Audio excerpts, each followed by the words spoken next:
चार्थेष्वविद्यास्मरान् तेरे ब्रह्म हृदयानि कवये मुह्यन्ति यत् सूरयः तेजो वारिमृदां यथा विनिमयो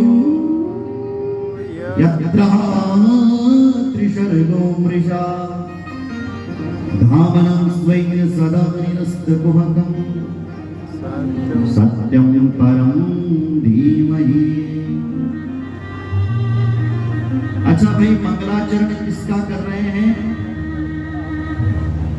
बोले उस परम सत्य का कर रहे हैं। सबसे पहले हम जानते हैं कि मंगलाचरण किसे कहते हैं? जिन भगवान का ध्यान करके हमारा आचरण मंगलमयी हो जाए उसको हम मंगलाचरण कहते हैं। सुन रहे हो? आपने देखा होगा कोई भी धार्मिक पुस्तक होती है उसमें सबसे पहले मंगलाचरण किया जाता है।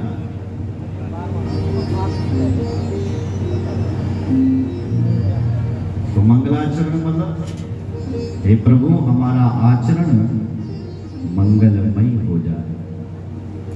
तो इस भागवत में आप किसका ध्यान कर रहे हैं? बोले हम सत्य का कर रहे हैं। तो भागवत में सत्य कौन है? तो भागवत में वेद व्यास जी ने परम सत्य भगवान श्री कृष्ण को ही बताया। जब भगवान श्री कृष्ण अपनी देवी की मां के गर्भ में आए तो देवताओं ने उनका सत्य सत्य कह करके वंदन किया। इसलिए सत्यम श्री कृष्णम परम परमेश्वरम और धीमहि ध्यायम्। जो परमेश्वर भगवान श्री कृष्ण हैं उनका ही हम मिलकर के ध्यान करते हैं। अब अलग अलग विद्वान इन श्लोकों की अलग अलग व्याख्या करते हैं, लेकिन हमारे गुरुदेव भगवान ने जो किया है इसकी व्याख्या उसी आधार पर आगे चलेंगे। तो वो परम श्री कृष्ण जो सत्य स्वरूप है वो कैसे है? बोले जन्माद्यस्य यतोऽन्वयादितरतः। भगवान श्री कृष्ण अजन्मा, लेकिन अजन्मा होते हुए भी भगवान ने जन्म लिया है। जन्म कहाँ लिया है? बोले यत्र वसुदेव गृहे, वासुदेव जी के घर में। बोले महाराज वासुदेव के घर में तो भगवान श्री कृष्ण का जन्म हुआ ही नहीं था। कृष्ण भगवान का जन्म कहाँ हुआ था? बोले जेल खाने में हुआ। तो घर किसे कहते हैं? इन ईंट और पत्थरों के मकानों को घर नहीं कहते हैं। तो किसे घर कहते हैं? बोले घर वाले को घर कहते हैं। तो वसुदेव की पत्नी के गर्भ से जिन कृष्ण भगवान ने जन्म लिया है, बोलो जय श्री राम। जन्माद्यस्य यतोऽन्वयादितरतः चार्थेष्वविद्यास्वरा।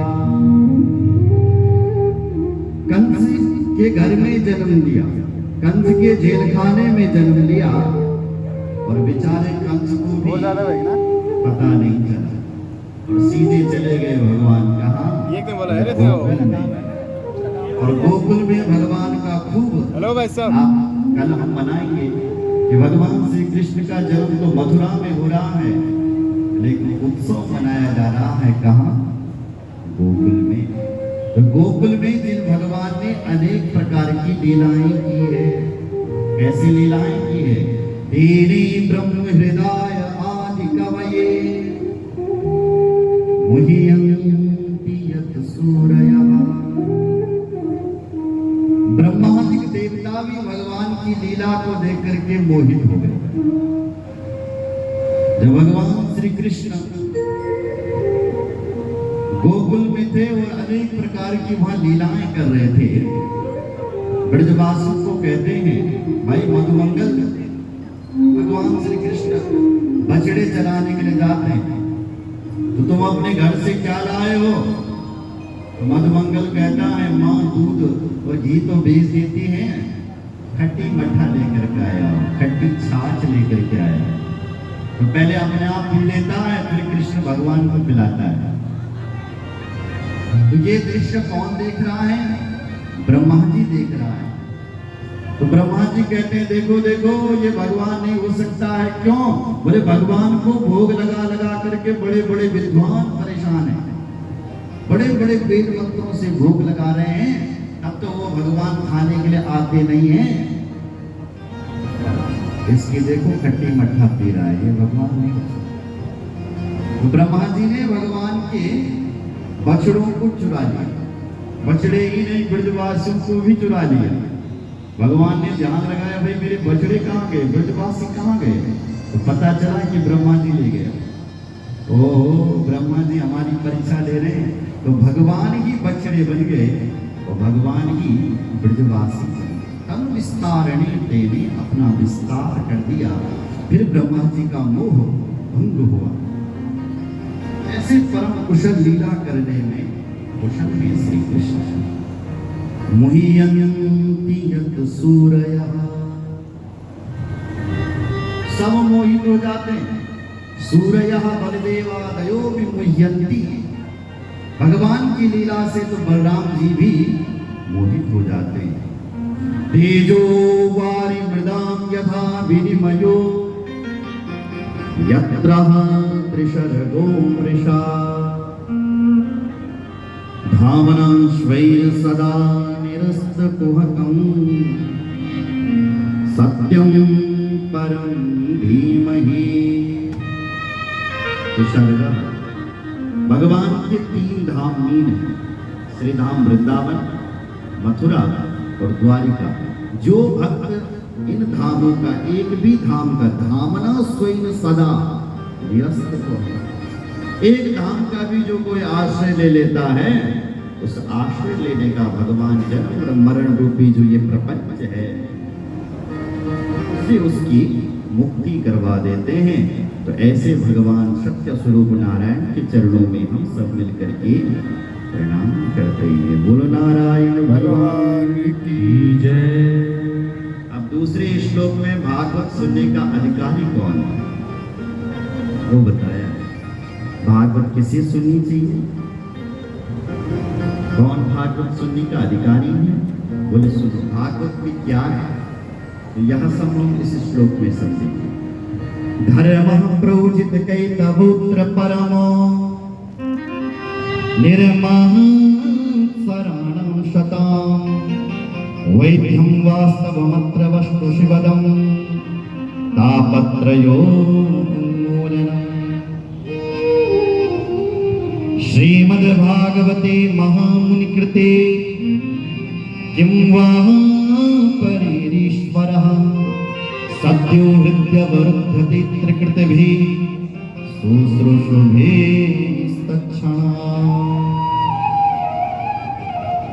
इस भागवत में क्या है? बोले धर्मः प्रोजित कैतवोत्र परम। इस श्रीमद् भागवत में परम धर्म की व्याख्या की गई है। अब परम धर्म किसे कहते हैं?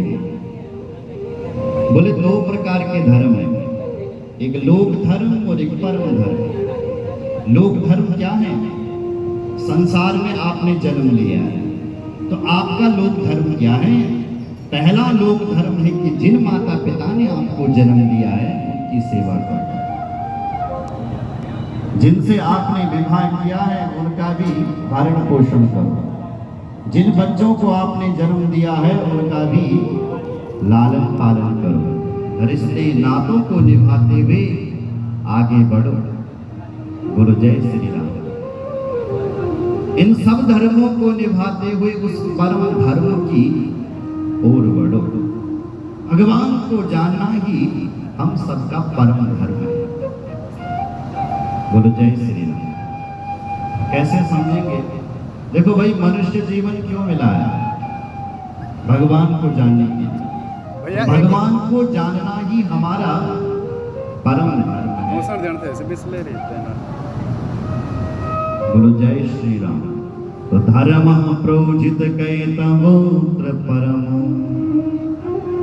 निर्मल शरण शता। अब दूसरी बात समझते हैं कि भागवत सुनने का पात्र कौन है, किसको ये भागवत कथा सुननी चाहिए? बोले जिसके हृदय से मत्सर निकल गए, मत्सर निकल जाए उसको ये भागवत कथा सुननी चाहिए। अब मत्सर किसे कहते हैं? मतलब शरत, जो दूसरी की खुशी को देख करके हमें जलन होने लग जाए, जिद्द होने लग जाए कि फलाने व्यक्ति बहुत अच्छा काम चल रहा है, हमें जलन हो रही है, चिढ़ हो रही है, तो समझ लेना कि हमारे अंदर ये भागवत कथा टिकने वाली। यदि हमारी दूसरे के लिए स्पृहा हो रही है, हमें जिद्द हो रही है, तो ये भागवत कथा हमारे हृदय में टिकने वाली नहीं है, क्योंकि अंदर तो सेना बैठी हुई है, काम क्रोध लोभ मद मात्सर्य ईर्ष्या द्वेष कपट। अच्छा, भागवत कथा किसके अंदर टिकती है? बोले निर्मत्सरण सता, जिसके हृदय से मात्सर्य निकल गया उसी के हृदय में ही ये भागवत कथा टिकती है। देखो भाई, अमृत जैसा दिव्य दूध गाय का, और यदि तुम उस गाय के दूध को किसी खट्टे बर्तन में रखोगे तो क्या हो जाएगा? दूध फट जाएगा, बर्बाद हो जाएगा।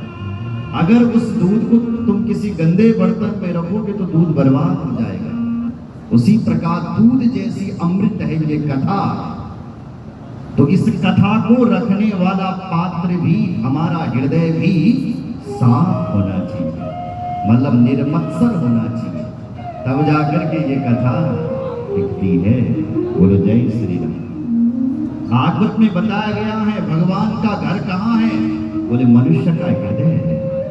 मनु की जो संतान है उनका हृदय ही भगवान का घर है। राम जी से किसी ने पूछा कि राम जी आप किन लोगों के हृदय में रहते हो, कहाँ रहते हैं? बोले जिनके हृदय में, जिनका हृदय निर्मल होता है, मैं वहां रहता हूं।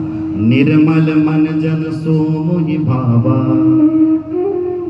और मोहि कपट छल छिद्र न भावा। जिनका हृदय निर्मल है उस हृदय में मेरा वास है, जिनके हृदय में छल और कपट है वहां मेरा वास नहीं है। तो जिसके हृदय में छल और कपट रहता है उसके हृदय में ये कथा बैठने वाली नहीं है। कथा उसी के हृदय में बैठती है जिसका हृदय शांत है। अच्छा महाराज, हमने अपना हृदय साफ कर लिया है और अब कथा में बैठेंगे, सुनेंगे, लेकिन कथा सुन करके हमें क्या मिलेगा? तो आगे लिखते हैं, वैद्यम वास्तवमत्र वस्तु शिवदम तापत्रयोर्मूलनम।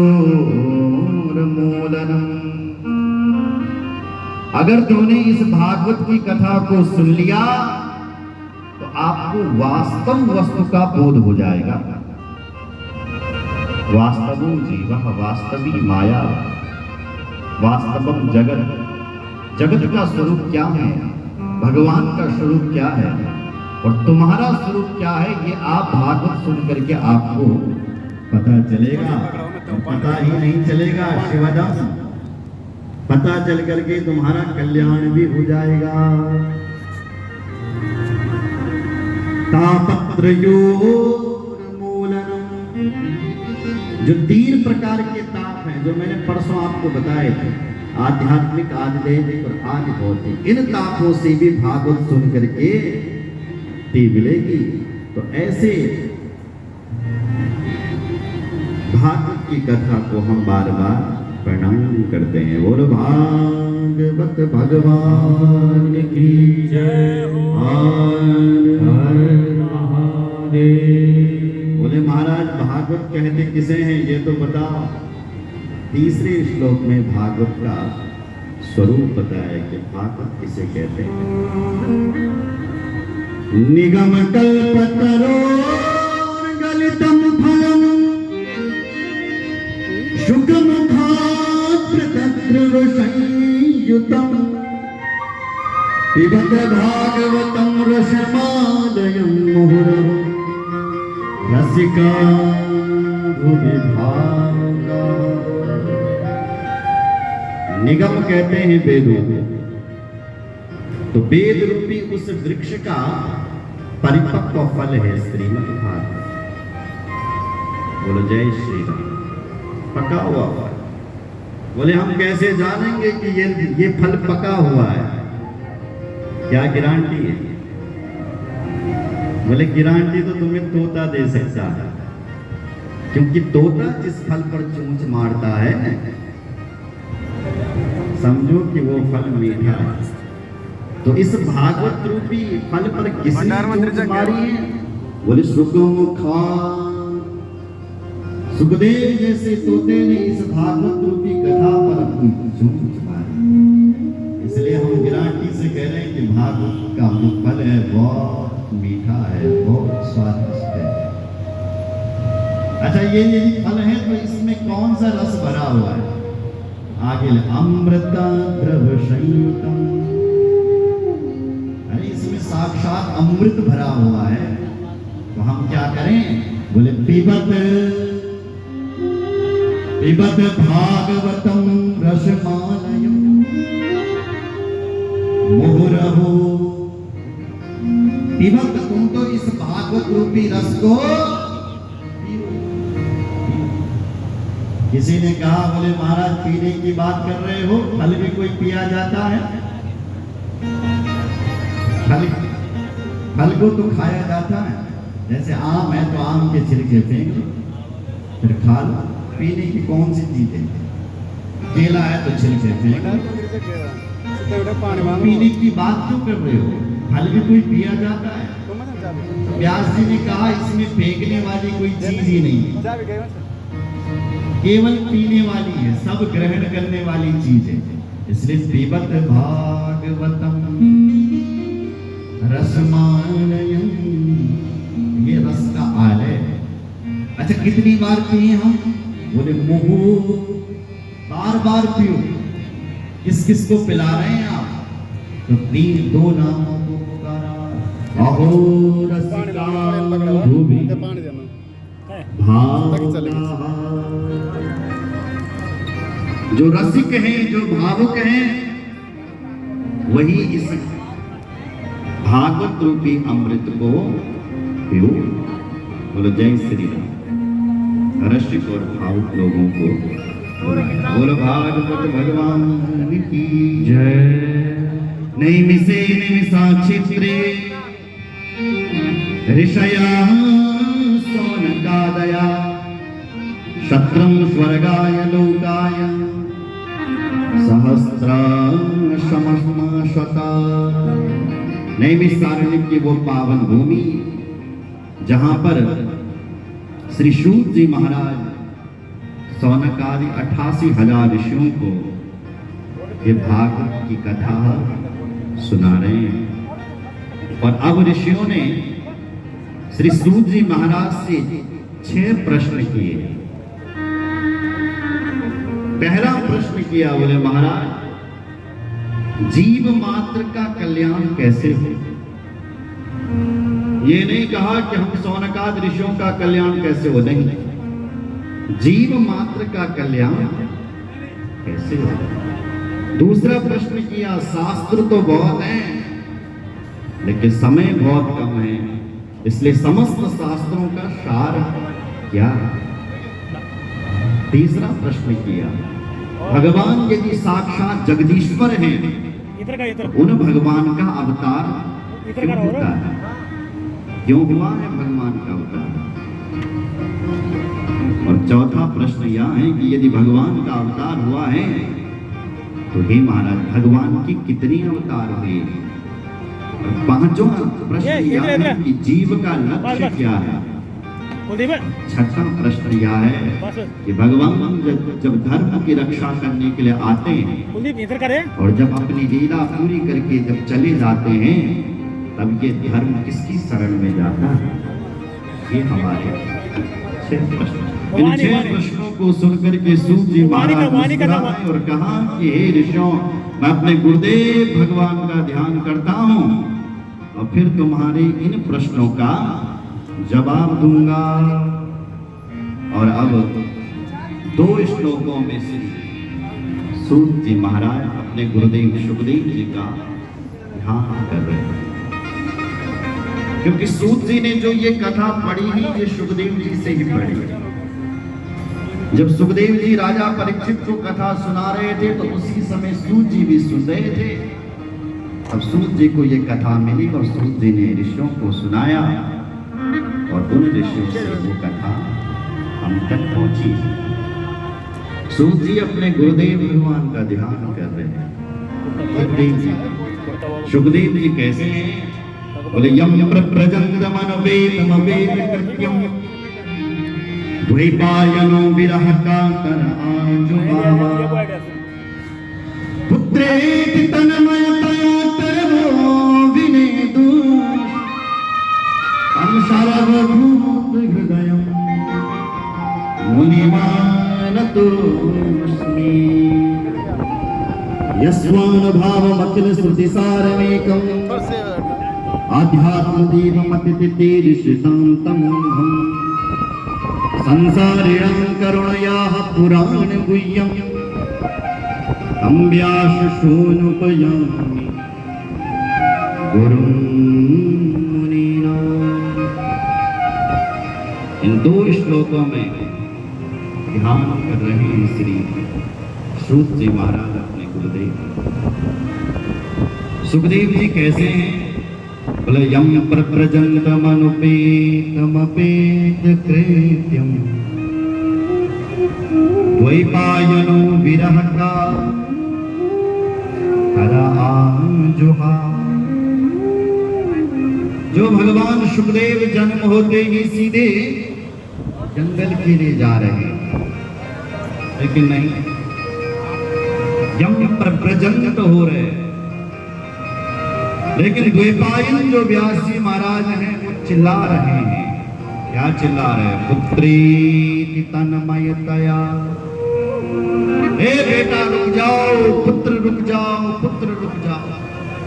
अब सुखदेव जी जन्म होते हुए सीधे वैराग्य के लिए नहीं जा रहे। देवी भागवत में लिखा है कि सुखदेव जी के 4 पुत्र हुए और एक पुत्री हुई। उनको जन्म लेकर के श्री सुखदेव जी महाराज अब जंगल जा रहे हैं, क्योंकि अपुत्रस्य गति नास्ति। व्यास जी का यह कहना है कि पुत्र के बिना गति नहीं होती है। जब सुखदेव जी ने ये कहा कि नहीं नहीं मैं विवाह नहीं करूंगा, मुझे गृहस्थ के चक्कर में नहीं पड़ना है, तो व्यास जी ने बहुत समझाया कि हे बेटा, गृहस्थ में रह करके भी तुम्हारा कल्याण हो सकता है। गृहस्थ से बड़ा कोई धर्म नहीं। यदि कोई नीति से कमाए, सत्याचार से रहे, तो तुमको किसी बाबा बनने की जरूरत नहीं है, किसी वन में जाने की जरूरत नहीं है। घर में भी तुम्हारा कल्याण हो सकता है। गृहस्थ में रह करके भी यदि कोई सूतक पातक का ध्यान रखता है, अच्छी से कमाई करता है, किसी के साथ अन्याय नहीं करता है बेटा, तो भी उसका कल्याण हो जाता है। सुखदेव नहीं माने तो राजा जनक के पास सुखदेव जी को भेजा गया। तब राजा जनक ने सुखदेव जी के कई प्रकार के संस्कारों को का उपदेश दिया और तब सुखदेव जी मान गए। सुखदेव जी ने फिर विवाह किया, उनके 4 पुत्र, एक पुत्री हुई और उसके बाद वह सुखदेव वन की ओर चले गया। और तब श्री वेद व्यास जी चिल्ला रहा है कि बेटा रुक जाओ, रुक जाओ, रुक जाओ। तब नहीं रुके। और तब भगवान जब इतना प्रेम में चले गए वेद व्यास जी, भगवान शंकर प्रकट हो गए और शंकर जी ने एक दूसरा सुख उसको कहते हैं छाया सुख ही व्यास जी को दे दिया कि तुम इस बेटे को अपने पास रखो। और तब जाकर के भगवान पुत्रेति तन्मयतया तम सर्वभूत हृदय मुनिमानतोऽस्मि। जो सर्वभूत हृदय है, क्योंकि सुखदेव शंकर है, ऐसे सुखदेव के चरणों में हम सब मिल करके प्रणाम करते हैं। बोलो सुखदेव भगवान की जय। जिन श्री सुखदेव जी महाराज ने क्या किया, यस्वानुभाव अखिल सृष्टि सारमेकम आध्यात्म दीप मति तेज जिन श्री सुखदेव जी ने समस्त वेदों का उपनिषदों का सार निकाला, श्रुति सार में, और सार निकाल करके क्या किया है, बोले आध्यात्म दीप, आध्यात्म का दीपक जलाया।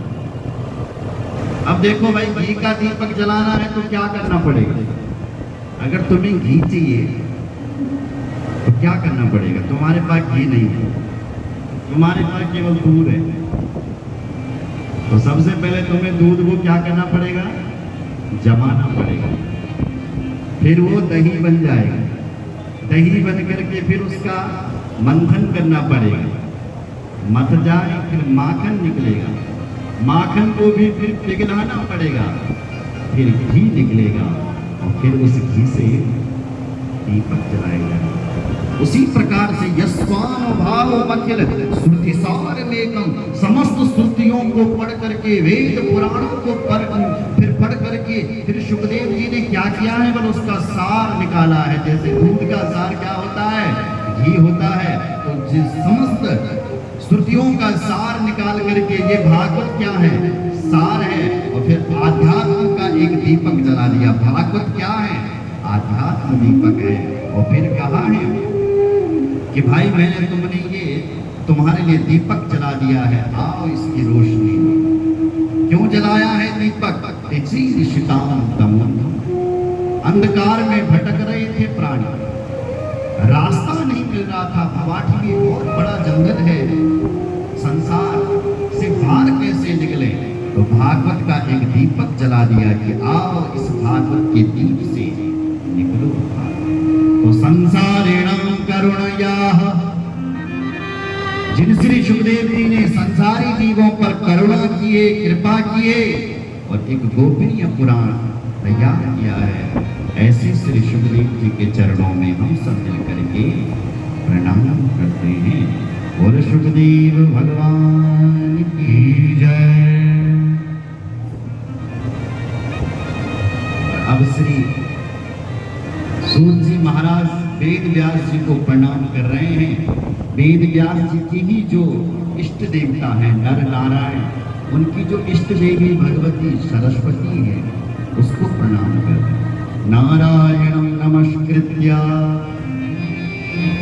नरं चैव नरोत्तमं देवीं सरस्वतीं व्यासं ततो मैं नर नारायण भगवती सरस्वती को प्रणाम करता हूं।